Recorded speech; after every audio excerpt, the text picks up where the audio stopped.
¿Puede una vida reconstruida sobre la calma y la precisión de la madera resistir la brutalidad del metal rugiente y la codicia sin rostro? En Tarifa, donde el levante azota la costa y el estrecho susurra secretos entre dos continentes, Elena Vargas creía haber encontrado su santuario. El olor a cedro y barniz en su taller, alma de madera, era el único perfume que deseaba, el rasgueo de una nueva guitarra, la única tensión que buscaba.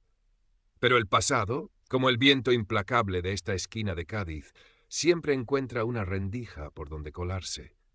El sol de la mañana se filtraba por los altos ventanales, iluminando el polvo de madera suspendido en el aire como estrellas efímeras.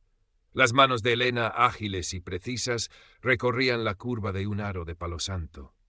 Cada movimiento era medido, fruto de años dedicados a transformar la materia inerte en un instrumento capaz de llorar y reír. Había encontrado la paz en esa lenta alquimia, una paz que la había eludido durante demasiado tiempo en geografías más hostiles. Afuera, el ritmo pausado del casco antiguo de Tarifa, con sus paredes encaladas y el eco lejano de las olas rompiendo, parecía confirmar su elección. «Buenos días, Elena. Huele que alimenta ese café».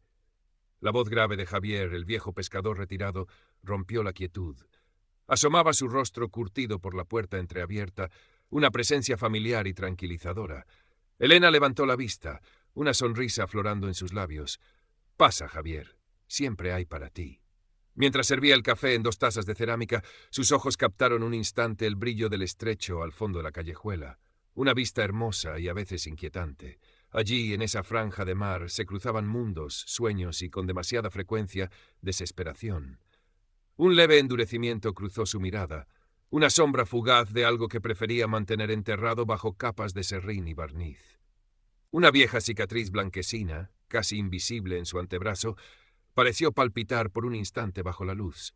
Hablaron de la pesca, del viento que no amainaba, de los pocos turistas que quedaban en temporada baja.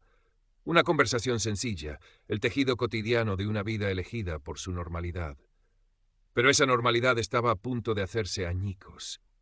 El estruendo lejano de motores potentes comenzó a filtrarse, un rumor discordante en la sinfonía matutina del pueblo. No eran las vespas de los locales ni las furgonetas de reparto, era un sonido más profundo, más agresivo. Elena tensó el oído, dejando la taza a medio camino de sus labios. Javier frunció el ceño. «Mal asunto», murmuró. «Llevan un par de días rondando. Motos grandes, gente rara». El rugido se hizo ensordecedor. 5 motocicletas negras relucientes y amenazantes bloquearon la estrecha calle. El cromo brillaba obscenamente contra la cal blanca. En los chalecos de cuero negro, un emblema bordado, un cuervo estilizado, con las alas extendidas sobre un círculo de llamas rojas. Los cuervos negros.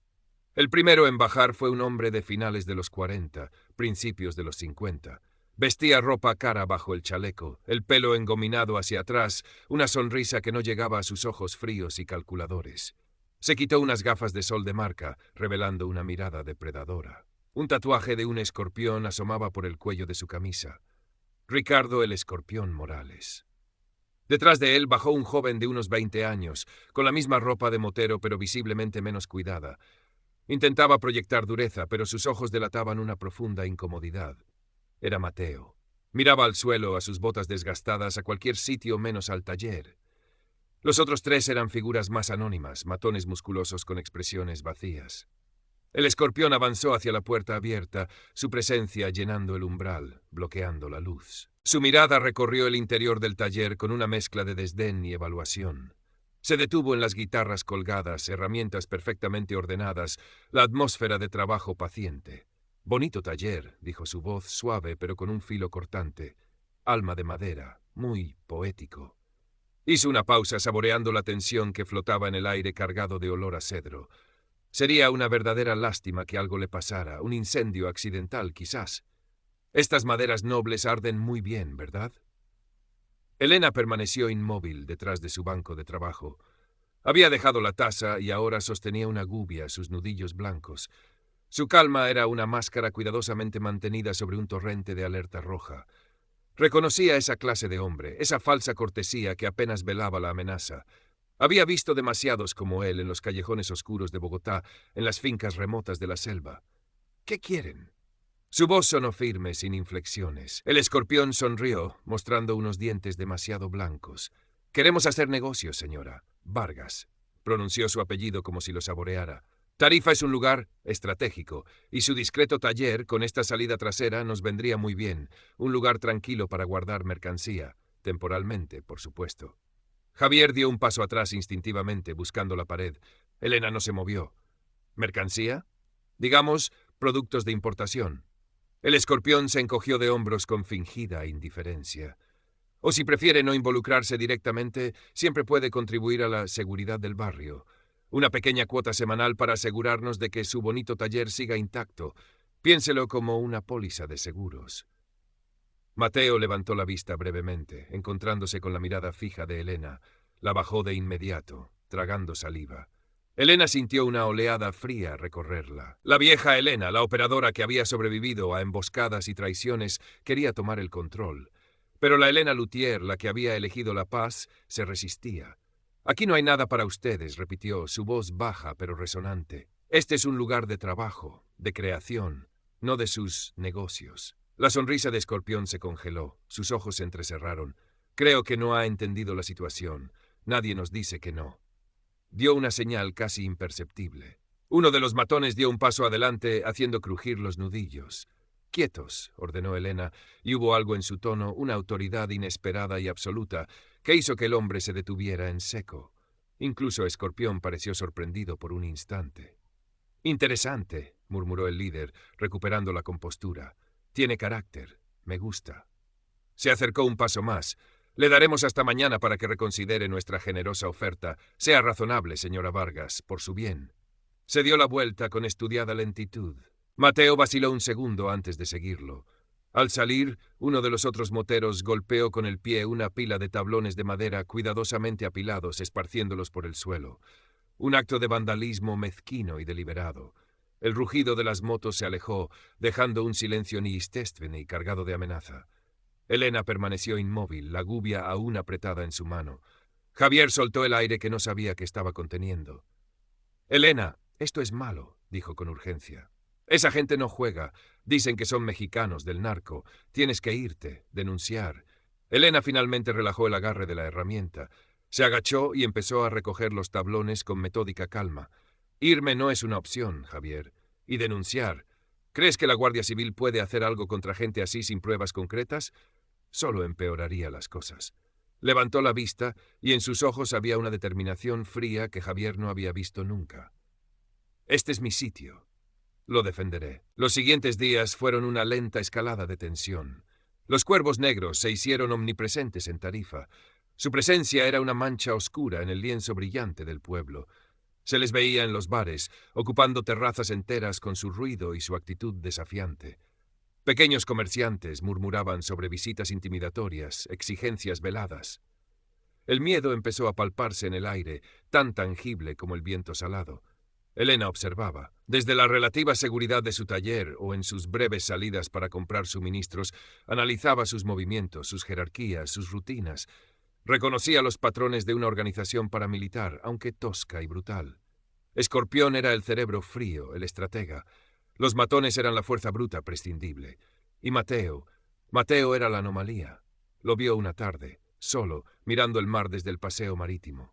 Había una expresión perdida en su rostro, una vulnerabilidad que chocaba con el chaleco de cuero y el tatuaje incipiente del cuervo en su brazo. No era como los otros. Había algo en él que resonaba con la desesperación que ella misma había conocido, la sensación de estar atrapado en una vida que no era la tuya. Javier le traía noticias fragmentadas. Han convencido a Manolo, el del bar de la esquina, para que les deje usar el almacén trasero. Dicen que anoche le dieron una paliza a un chico marroquí que les plantó cara. La red de miedo se extendía. Algunos vecinos evitaban la mirada de Elena, como si su resistencia fuera contagiosa y peligrosa. Otros le ofrecían apoyo silencioso, una mirada de comprensión, un gesto de ánimo. Elena no esperaba ayuda externa. Sabía que estaba sola en esto, como lo había estado tantas veces antes, pero esta vez era diferente. No luchaba por un cliente anónimo o por cumplir una misión. Luchaba por su vida, por la paz que tanto le había costado construir. Por las noches, cuando el pueblo se aquietaba, Elena trabajaba. Pero no solo en sus guitarras. Con la misma precisión con la que ajustaba un traste o tallaba una voluta, preparaba su taller. Reforzó la cerradura trasera, reorganizó estanterías pesadas, creando pasillos estrechos y puntos ciegos. Colocó estratégicamente botes de barniz inflamable y disolventes, no como armas directas, sino como posibles elementos de distracción o disuasión.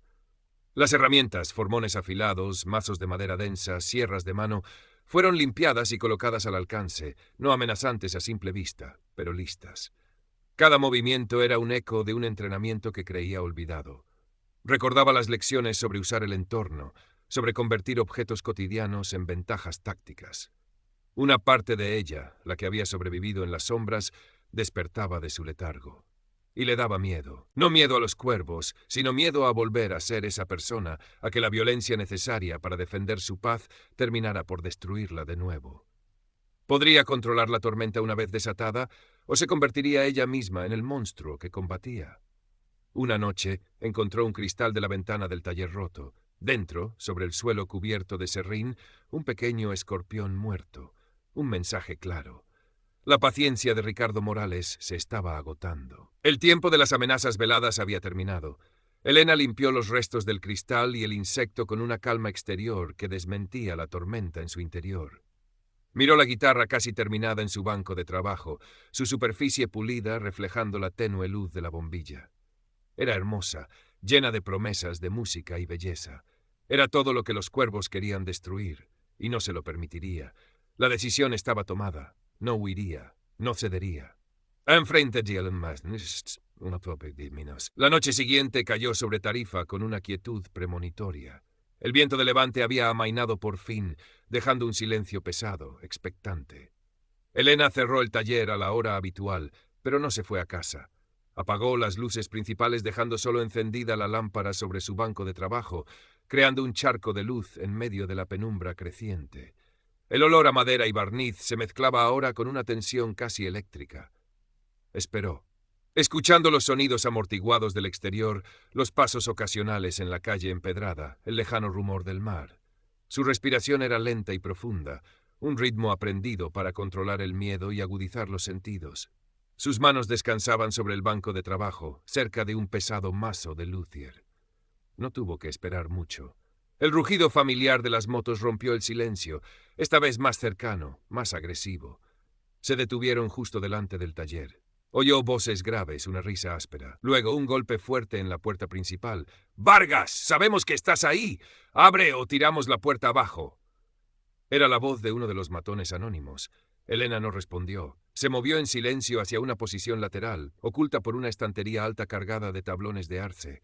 Otro golpe, más fuerte. La madera crujió. Un tercer golpe, y la cerradura cedió con un estrépito. La puerta se abrió de golpe, revelando las siluetas oscuras de al menos 6 hombres contra la luz mortecina de la calle. Escorpión estaba entre ellos, pero se quedó atrás, observando. Los primeros 3 entraron con cautela, sus ojos intentando adaptarse a la penumbra. Uno de ellos encendió una linterna, barriendo el haz de luz por el taller. «Parece vacío, jefe», dijo uno. «Registrad», ordenó Escorpión desde la puerta. Fue entonces cuando Elena actuó. Con un movimiento rápido y preciso, empujó una pequeña bolsa de serrín fino que había colocado estratégicamente en lo alto de la estantería. La nube de polvo de madera cayó sobre los 2 primeros intrusos, cegándolos momentáneamente, haciéndolos toser.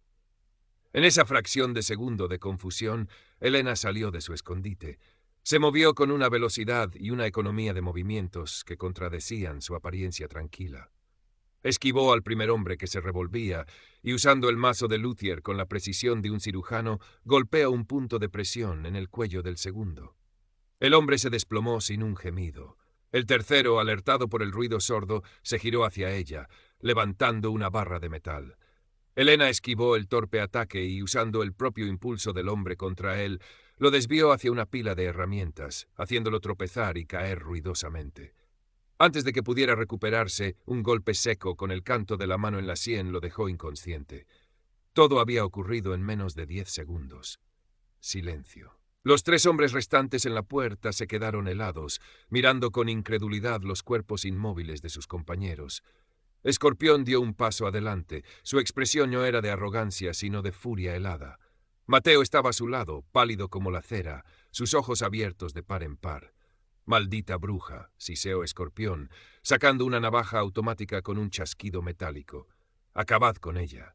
Los dos matones restantes avanzaron, esta vez con más cautela, tratando de flanquearla.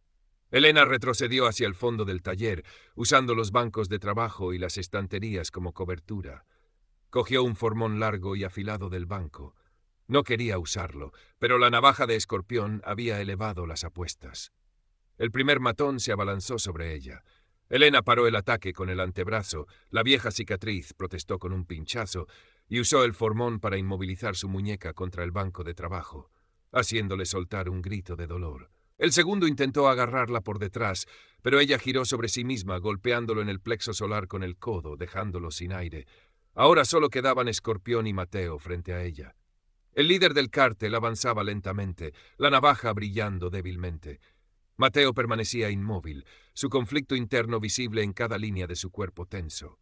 «Impresionante», dijo Escorpión, su voz goteando veneno. «No eres una simple artesana, ¿verdad? ¿Quién eres?» Elena lo miró fijamente, su respiración controlada. «Soy alguien que protege lo suyo». Su mirada se desvió hacia Mateo por un instante. Vio el miedo en sus ojos, pero también algo más. Una chispa de rebelión, de desesperación. «¿Y tú, Mateo?», preguntó, su voz resonando en el taller silencioso. «¿Viniste a España buscando esto? ¿Ser el perro faldero de un asesino? ¿Amenazar a mujeres en talleres oscuros? ¿Esta es la vida que querías?» Mateo tragó saliva, sus ojos moviéndose frenéticamente entre Elena y Escorpión. «¡Cállate, perra!», gritó Escorpión. «Mateo, atácala! ¡Ahora!». Mateo levantó las manos temblorosas. Miró la navaja en la mano de Escorpión, luego los ojos firmes de Elena. Recordó la expresión perdida que había visto en su propio rostro junto al mar. «No», susurró, luego más fuerte. «No, déjala en paz». Dio un paso torpe, interponiéndose parcialmente entre Elena y Escorpión. «¡Traidor!», rugió Escorpión, la furia deformando sus facciones. Se lanzó hacia adelante, no hacia Elena, sino hacia Mateo, la navaja buscando el abdomen del joven. Elena reaccionó instintivamente. Se lanzó hacia un lado, cogiendo un bote de disolvente del banco y arrojando su contenido a los ojos de Escorpión. El hombre aulló de dolor y rabia, llevándose las manos a la cara, soltando la navaja. Elena no le dio tiempo a recuperarse. Con un movimiento fluido lo derribó con una barrida baja y lo inmovilizó en el suelo, presionando un punto nervioso en su cuello hasta que quedó flácido. Silencio de nuevo, roto solo por los jadeos de Elena y los gemidos ahogados de Escorpión. Mateo miraba la escena, temblando, con una mezcla de terror y alivio en el rostro. Los otros moteros yacían inconscientes o inmovilizados. En ese momento, el sonido distante pero creciente de sirenas se filtró desde el exterior. Javier había cumplido su palabra. Las luces azules y rojas de la Guardia Civil barrieron las paredes del taller, mientras los agentes entraban con cautela, armas en mano. La escena que encontraron los dejó perplejos. Varios hombres corpulentos neutralizados, un líder retorciéndose en el suelo, un joven asustado y una mujer de mediana edad, de pie en medio del caos, con un formón en una mano y serrín en el pelo, respirando agitadamente, pero con una mirada de acero. El amanecer encontró a Elena sentada en un taburete en su taller devastado. La Guardia Civil se había llevado a Escorpión y sus hombres, incluyendo a Mateo, que se había entregado sin resistencia. Habían tomado declaración a Elena, una versión concisa y cuidadosamente editada de los hechos, atribuyendo la mayor parte a la defensa propia y a la torpeza de los atacantes en la oscuridad. No